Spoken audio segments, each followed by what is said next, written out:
Hello, it's Jimmy here. The release have here Mitsubishi Outlander to check. Okay, inside the vehicle we have check DPF system message on, and obviously we have the engine light on there as well. So the customer's already opened the bonnet for me. I didn't ask him to, but he has.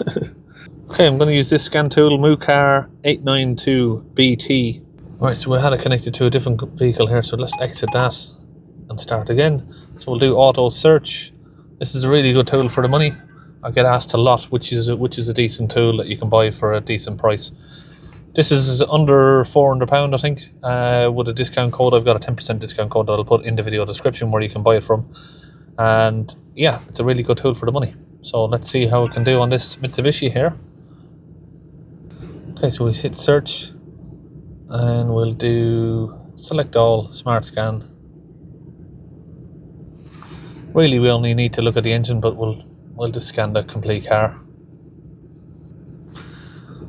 Right, soot accumulation and DPF overloading.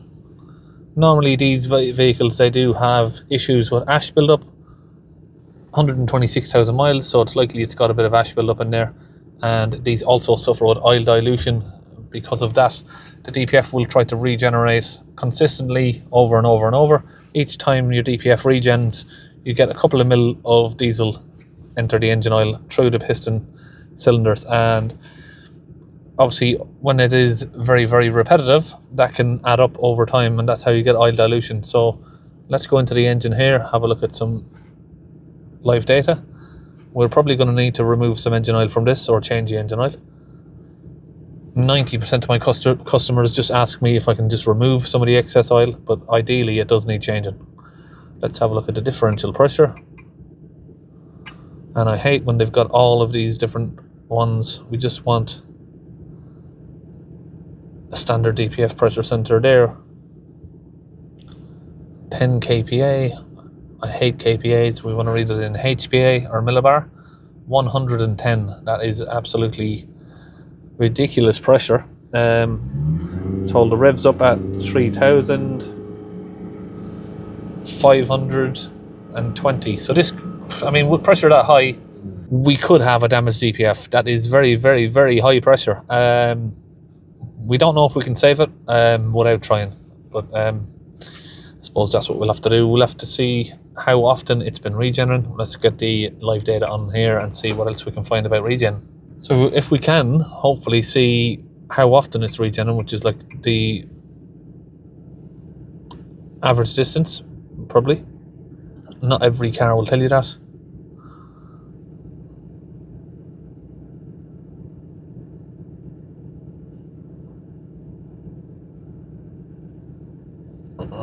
No. I don't think any of these are going to be helpful.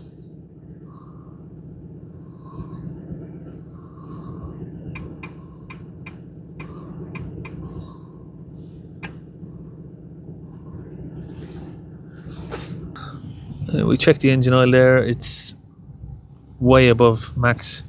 There's way too much engine oil in the engine itself. That's going to be obviously forcing its way down into the DPF as well, which is making it block even worse.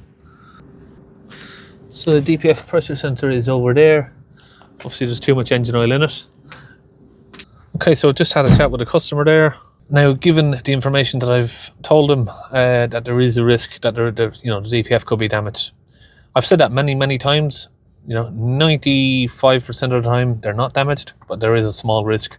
And that risk is not down to me, unfortunately. That risk is down to the customer. It's his car.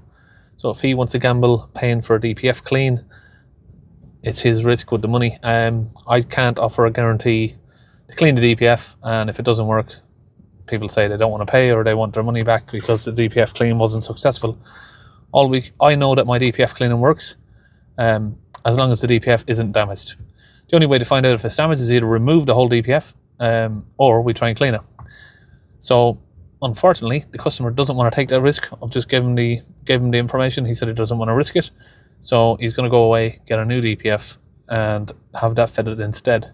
So it looks like we'll be finishing up the video, shorter than usual, and we'll leave it. I'll probably upload the video anyways as a diagnostic assessment, and it will still help people understand what's going on with these DPFs and what happens. So either you fill your oil too much and that will cause your DPF to block, or your DPF is full of ash and it regenerates every, say, 50 kilometers, which is way too often, and then over a period of time you get oil dilution. So each time your DPF does a regen, let's say you get a couple of milliliters of oil, diesel, go into your oil through the cylinders.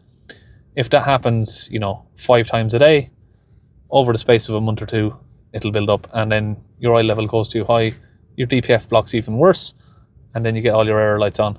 So that's, hopefully you understand how the system works on that because of that and the live data that I've showed you. And see you on the next video.